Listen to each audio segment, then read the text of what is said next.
ఏలూరు జిల్లా 8వ డివిజన్ కొత్త రోడ్డులోని శ్రీ ఆదర్శ ఆంజనేయ స్వామి నూతన ఆలయ శంకుస్థాపన కార్యక్రమాన్ని నిర్వహించారు. ఈ కార్యక్రమానికి MLA Badeti Chanti, mayor Noorjahan Pedababu, deputy mayor Karri Srinivasarao హాజరయ్యి తొలిత ఆదర్శ ఆంజనేయ స్వామిని దర్శించుకున్న ఎమ్మెల్యే చంటి అనంతరం శ్రీ ఆంజనేయ స్వామికి ప్రత్యేక పూజలు నిర్వహించారు. ఈ సందర్భంగా ఆయన ఆలయ నిర్మాణానికి 40 లక్షల నిధులను కేటాయించినట్లు తెలిపారు.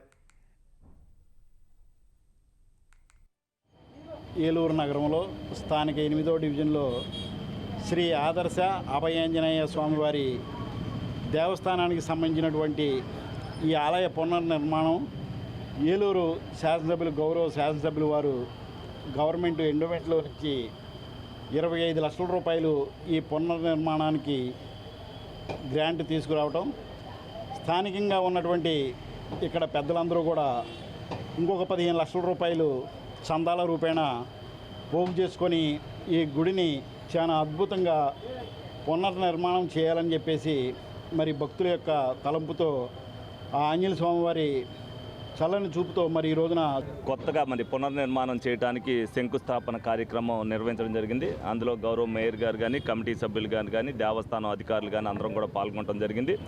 ఏదైతే ఇది దేవస్థానం నుంచి ఒక 25 లక్షల రూపాయలు ఏదైతే భక్తులు ఉన్నారో వాళ్ళందరూ కూడా ఈ గుడి దేవాలయం అభివృద్ధి చెందాలన్న ఉద్దేశంతో కూడా వాళ్ళు కూడా మరి 18 లక్షల రూపాయల దాకా వాళ్ళు కూడా కలెక్ట్ చేశారు.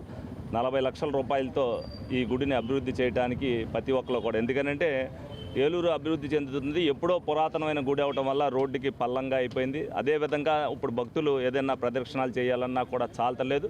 అలాగే ఏదైతే స్థలం కూడా ఉంది కాబట్టి ఆ స్థలాన్ని కూడా వినియోగించుకుని ఏదైతే చేస్తామని చెప్పి మేము ఎలక్షన్లో గెలిచినప్పుడే వాళ్ళు అడిగారో వాళ్ళు చేసుకోమని చెప్పాం. దాని నుంచి శాంక్షన్ రావడానికి అన్నిటికీ కూడా ఇప్పటి వరకు టైం పట్టింది. డెఫినెట్గా ఏదంటే ఏలూరు అభివృద్ధితో పాటు ఏలూరులో పురాతనంగా ఉన్న దేవాలయాలు ఏ ఉన్నాయో అవన్నీ కూడా అభివృద్ధి చేయవలసిన బాధ్యత మా మీద ఉంది. అలాగే జనార్దన్ స్వామి కూడా అవ్వచ్చు, ఆ గుళ్ళకు కూడా కొత్తగా మరి పునర్నిర్మాణం చేయడానికి శంకుస్థాపన కార్యక్రమం నిర్వహించడం జరిగింది. అందులో గౌరవ మేయర్ గారు కానీ, కమిటీ సభ్యులు కానీ, దేవస్థానం అధికారులు కానీ అందరం కూడా పాల్గొనడం జరిగింది.